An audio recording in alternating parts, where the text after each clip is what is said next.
Adventures. Today we're gonna go take a gold mine tour here in Silverton, Colorado.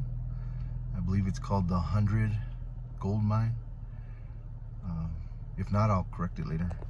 But let's go take a tour. Guys, 1904, they went up to that top portal and they built a 3-story boarding house. So guys, when we all come out, go in, take off your reindeer and hard hat, walk around this metal building. There's a power pole back there with the yellow sign. Stand right next to that yellow sign and look to the top of the back mountain. That 3-story boarding house is still up there, guys. It's pretty cool to see, okay? Now guys, this that we're all gonna go look at, this was done by Dixieland Mining Company from 1968 to 71. So guys, Dixieland came in, took this level right here. See that wooden trussel up there? It took that level and one more. So guys, we actually have 7 levels running through this complex, okay? Now guys, what we'll do, I'll run you about 1,500 feet underground. We're all gonna get off, walk around. I'm gonna run a little equipment for you and kind of show you how we mine around here, okay? So guys, do we have any questions before we go underground? Cool. 2 rows going in, guys. No standing up or arms outside the car, okay?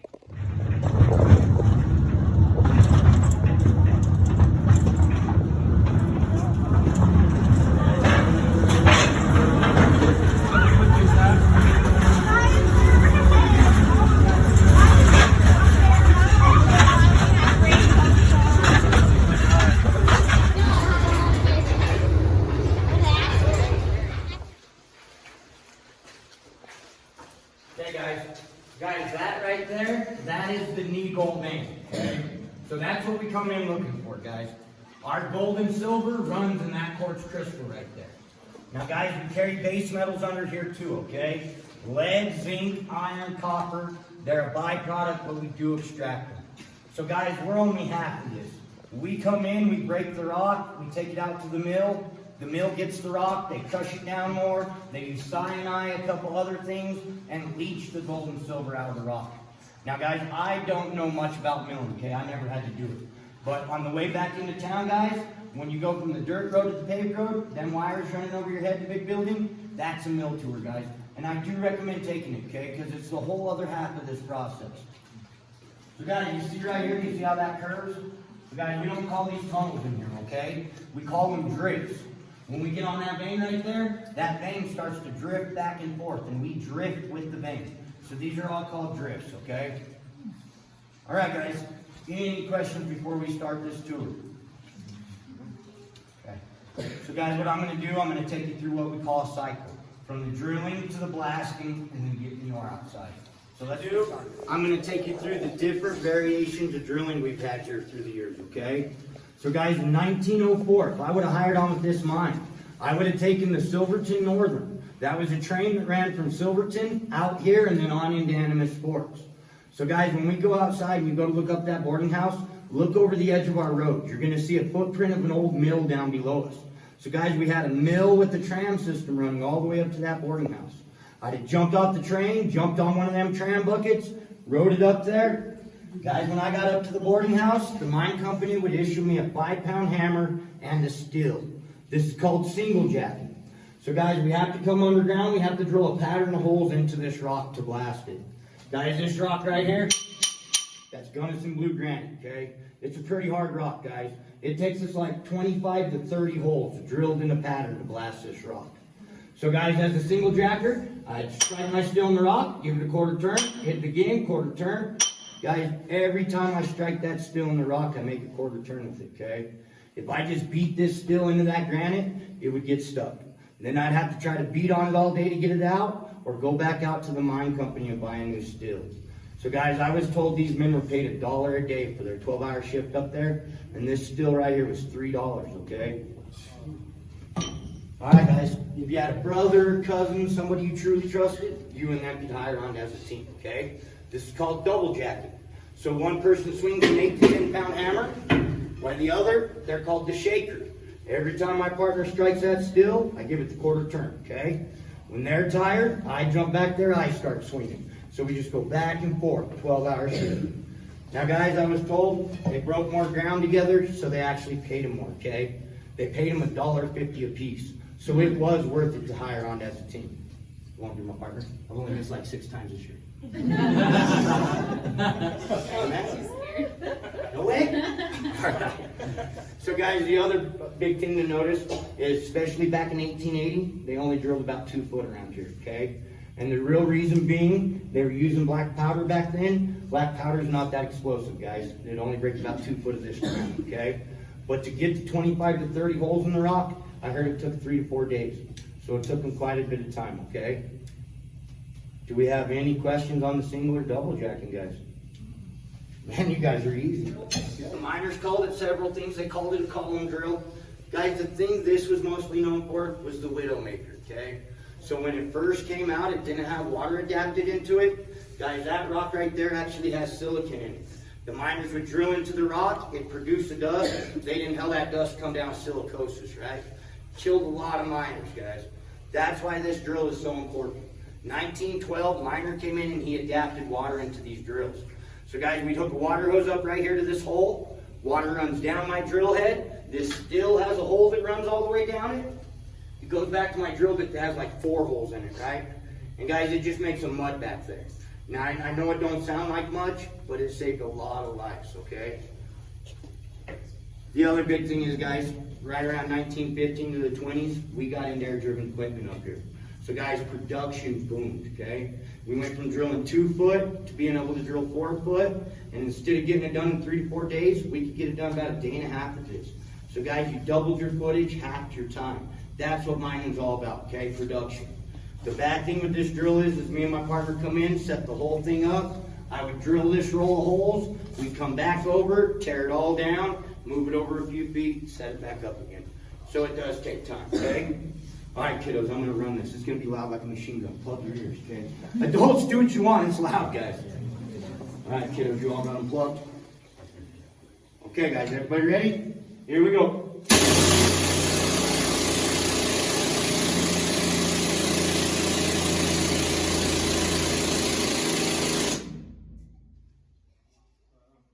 So 10 to 12-hour shift, guys, okay? Do we have any questions on the liner? They just show them earplugs? Oh! Not until 1967, man. So guys, 1967 is when MSHA came in, okay? That's like OSHA for underground, they govern us. But guys, up until then, the mine companies didn't have to issue anything. My grandfather, I had to talk to him face to face. Now guys, I'll tell you this, 7 years ago when I was running that in year 8, guys, it's a law for us to wear double hearing protection, okay? Earplugs, earmuffs. If we have an inspector walk in here and I'm running that thing with just plugs in my ear, he'll walk over and find me a couple $1,000s myself. Then he walks outside and finds the mine company about $60,000. So guys, you're out of a job and paying the government. That's a horrible day, okay? So always double hearing protection in here. All right, guys, anything else over here? So they drilled columns of holes? Is that right? Sure, I'll show you the whole pattern. When we get around the corner, when we blast, I'm going to show you the whole pattern, man. Yep. All right, guys, early 30s, we move into this right here, okay? This is a jack leg, a Gardner Denver. So guys, like I said, 7 years ago in year 8, this is still the piece of equipment we're using, okay? It's the most feasible piece of equipment for these narrow vein mines. So guys, as you see, I can pick it up by myself. So guys, I'd set up over here, I'd start drilling my roll of holes, my partner sets up on the other side of the drip, he starts drilling his roll of holes, and we just meet in the middle. So guys, we should have 2 drills running in here at all times, okay? Now back here, guys, I have what's called the cob. It's just a little metal knob. I twist it slightly forward, compressed air runs in my drill head, down this leg, and it shoves it in the rock for me, okay? So I'm not pushing on it like that one, right? All right, kiddos, you want to hear this one? It's louder than that one, so. All right, guys, everybody got them? Here we go. So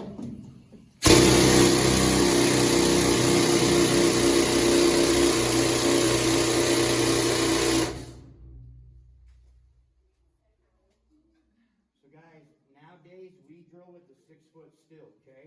So even more footage. And me and my partner, we should blast twice a day. We should blast at lunch, blast going off shift, okay? Guys, any questions with the drilling methods? When those drill, are those turn also? Absolutely, does that quarter turn? That one too, right? Yep. Someone have a question over here? Go ahead. Why are they loud? I don't know. I wondered that my whole life. I don't like it either. Anything else here, guys? Okay, let me show you one more drill. Let's move over here. So guys, this drill right here, this is a stoper. So it's a Gardner Denver just like that drill, but as you see, it drills our up holes. And I'll take you over here and show you the reason we take up holes, okay? Okay.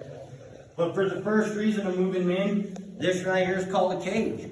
We'd have piled like 6, 7 guys in there. We'd have brought our drills, dynamite, lunch boxes, everything we need for the day. There would have been a cable hook to the top right there, ran up that 650 feet through a shiv block, and then back down to the hoistman and the hoist room back there.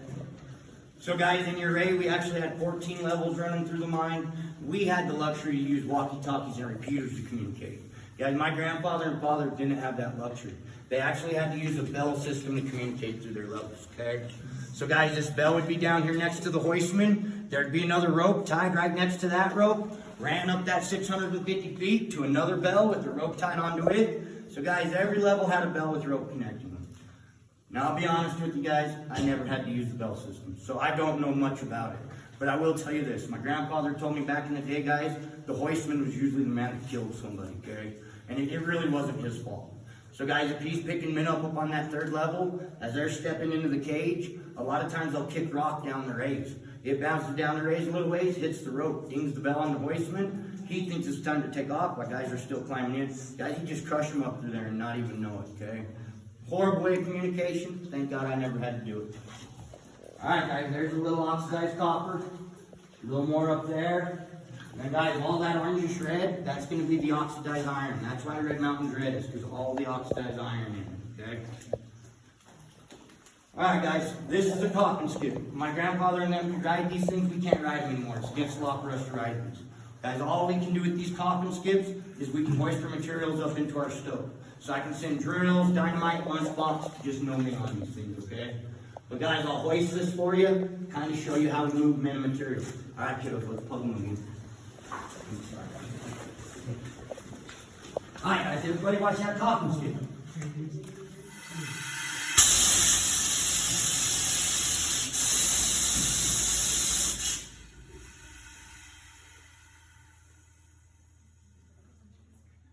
So guys, any questions on the first reason of the raise, moving men or material? Man, you're easy. Let's go back to you. Okay guys, so guys, this was the hoist room right here, okay? So guys, we would have had 3 times as big a hoist as that little thing I just ran for you, bolted down right here.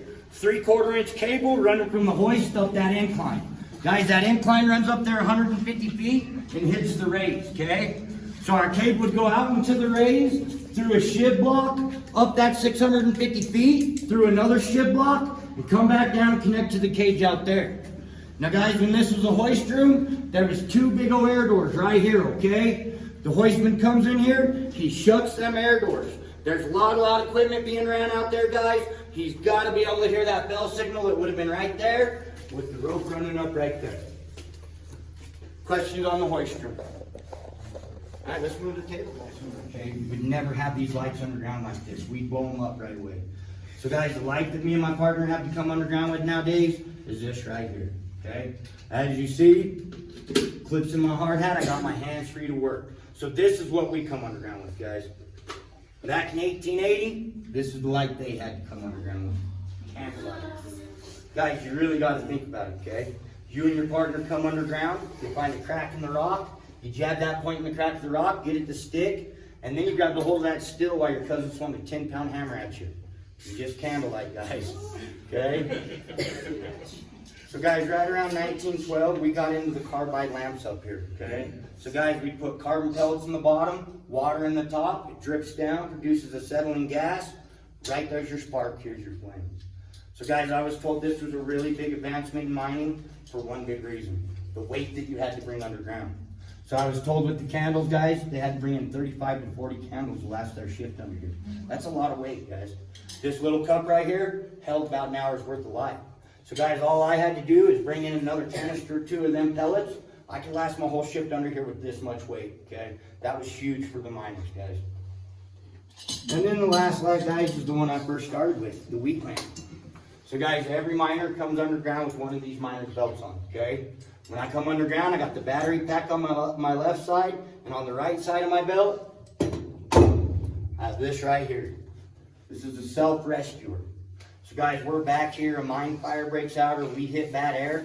I pop a little tab right there, you pull the lid off, and this little mouthpiece pops out, right? Throw that over the back of my head, bite down on the mouthpiece. Guys, in the bottom here is a bag of chemicals. Now, I don't know the compound, guys, but I do know what it does, okay? It converts the carbon dioxide into oxygen for you. But guys, I was told when these things convert, they heat up like fire. They're hot, hot, hot. So Leadville, Colorado, 1972, there was a mine fire with 4 men underground. One man made it out alive, guys, and he made it out alive because of this baby right here.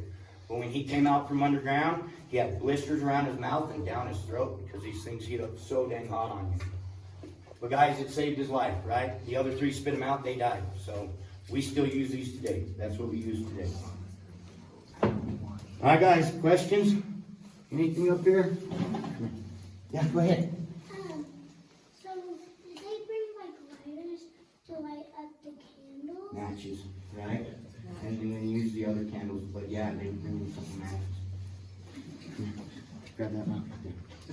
Pick it up. Just pick it up for me. Go for it. Do it, happy? No. Yeah. So guys, that you don't have to pick it up. That's Galena right there, guys. We're in Galena Mountain, okay? We have huge chimneys of Galena running through here. Guys, what Galena is about 80% lead, 20% silver, okay? Now, the only reason I'm showing you that dense rock right there is because me and my partner have to come in here and we have to drill a tight pattern of holes to blast that rock small. Guys, we get lazy and we leave a whole bunch of holes out and we blast a piece of Galena this big. I don't care who you are, guys. You're not going to move it, okay? Our equipment has problems moving that stuff. So we got to blast small, keep the rock small, okay? Kids ready to blow something up? Let's blow something up. Come on. What? Yeah, it's called a round. Now guys, here in the center of the round, that is the most important part of it all. That's called a burn. Now we have hundreds of different burns for different types of rock. Like I was telling you, this is Gunnison blue granite, guys. I would never shoot that small of a burn in this hard of rock, okay? It wouldn't break the rock. I'd have a few more of those holes right there. Those are called dead holes, guys. You never load a dead hole, you leave them empty, okay? So guys, I put another dead hole right there, and one more right there. Now the reason being, when I shoot this first hole, we gotta give it a place to move to, right? Start your expansions out, then we bring it all back in on top of it, So guys, around that burn, I drill out a box. I put a hole there, there, there, and there. Then I come back, drill a diamond. Hole here, here, here, and here. Then I would start on this side of the box. I would drill a box over here. My partner would drill a box over there, and we diamond around it. So guys, that's how we break this Gunnison blue, okay? Is in a box diamond pattern. All right, who has the dynamite? Can I see it? Throw it. So guys, these blasting caps right here, these are called non-Ls, okay? Non-electrics. And what they are, guys, is they're a shock tube. So it's just a hollow tube that sends sand down it. But guys, these are timed out in milliseconds nowadays, okay? That's all we need is that fraction of a second in here to start the brakes. So guys, how I would time this round out using these caps, we go like this. So we go aught, that's 0 instantly, 1 millisecond later, 2, 3, 4s, 5s, 6s, 7s, 8s, 9s, 10s, and then 16s. So guys, it all goes off at once, okay? It's just one big boom, about 150 pounds of dynamite going off at once. You can hear your caps go off, pop, pop, pop, pop, and then just one big boom, okay? All right, guys, we drill it out. 8 foot wide, 8 foot tall, and 6 foot deep. When we blast and the rock's on the ground, it comes out to be about 22 tons of rock. Now, the reason we know, guys, we come in with 1 ton ore cars or 5 ton. When we go outside, if you look off to your left, those are 2 5-ton Granbys sitting out there. That's usually what we come in with. All right, last thing, you gonna blow this place up with me? Don't worry, get your family out of here. Don't worry. Okay, guys, after me and my partner blast, we always come back in with one of these, okay? This is called a scaling bar. Now, you start at least 300 feet away from your face, and you start tapping your rock. And you can hear good rock from bad rock. So, good rock, bad rock. Hear that hollowness in there, guys? That means there's fractures back there, okay? I gotta get this tip in there, get all that fractured rock out over me and my partner's head. Guys, if we get lazy, just run back in here, start drilling. We'll rattle a big rock loose over our head, drop it on us, kill us. It's called getting slapped, guys, and it's killed a lot of men. So you always tap your way back in, make sure you're safe. Ready? Go, Joseph. You still got more coming? Just keep pouring out. This is the second reason we take the raises up. This is called an horseshoe. So guys, just above all this metal is another 650-foot raise up to our secondary level. Now don't get me wrong, guys, we want to be dropping rocks 650 feet right off the bat. You blow right through them metal doors. So guys, that's where this comes in play. That's called a manway. That runs up 50 feet into a stope above us. So guys, we'd have ladders running up that, so me and my partner could climb up there to get to work, and then hopefully we had one of them coffin skips so we could hoist our drills and dynamite up there, right? Now guys, we're up there 50 feet, we just blasted. We've had a big old heaping pile of rock on the ground. I would use what's called a slusher. I'll take you right over there and run it for you. Guys, I send out my bucket, grab the rock, pull it back to the hole, it falls at 50 feet and gathers right there in the chute. Then we have a man called the tram man. He comes in 10 empty ore carts, pulls his first ore cart right under that chute.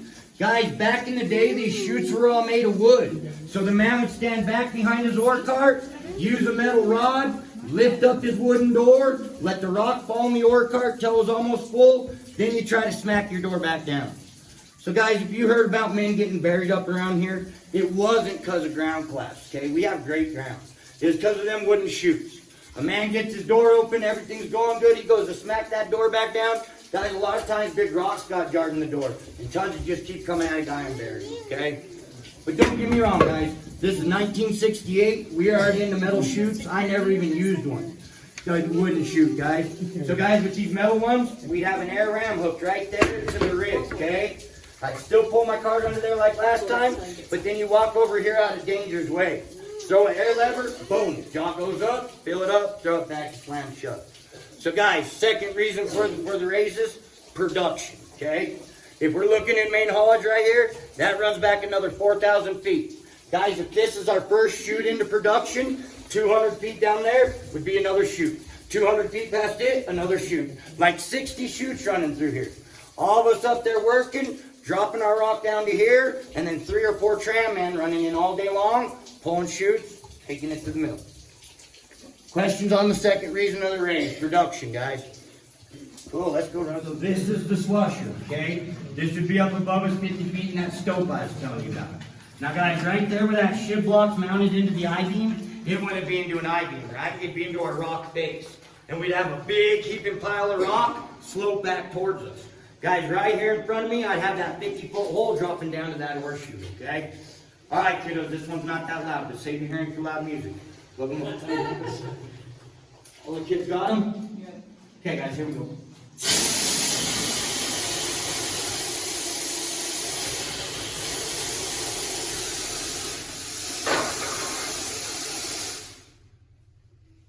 that's it, guys. Do not be a slusherman, okay? 10-hour shift throwing these 2 levers back and forth. Guys, you go to sleep really quick. Don't let the shift catch you asleep, guys. It's bad news, okay? I'll be honest with you, this is one of the lowest paying jobs, so just stay away from that one, kiddo.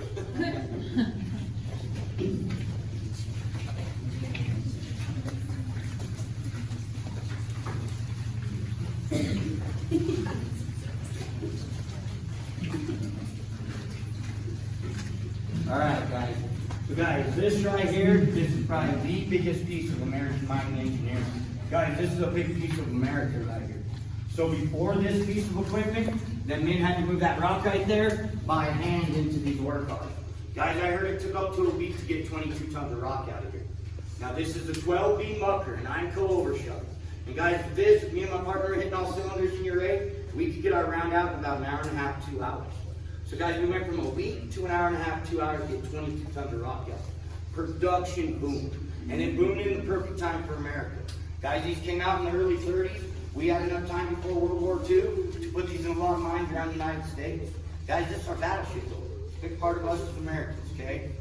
All right, kiddos, this is the loudest one. Definitely focus. All right, all the kids got them? Here we go, guys.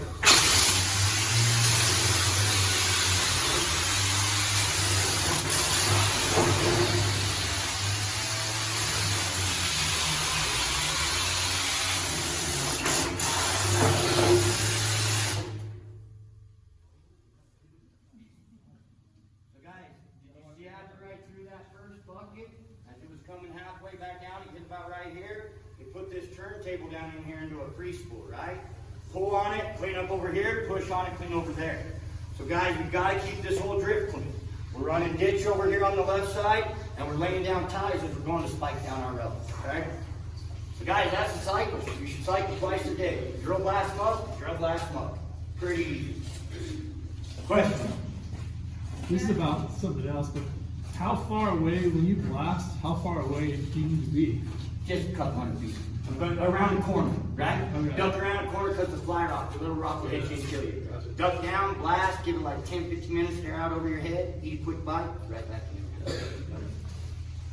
So I was gonna ask, since the bottom of that little scooper isn't like one that's like normal that you see outside, is it hard to scoop up the rocks in there? No, because when we're blasting, that bottom ones that I said was 16, those are angled down.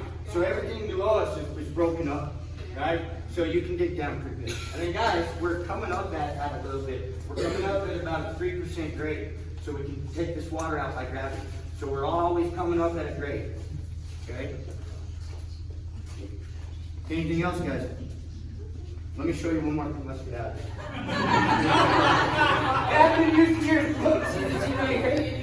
this is the honey cart, guys. Guys, this is like my grandfather, right? But let me tell you, even nowadays, guys, we gotta go to the bathroom back here.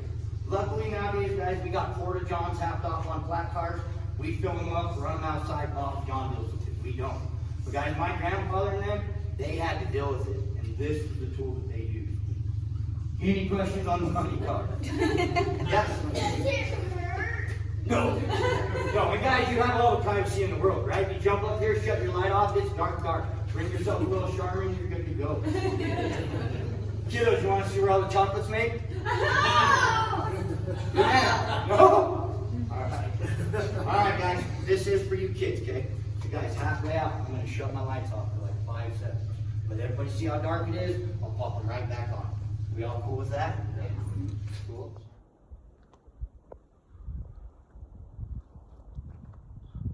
The 100 gold mine.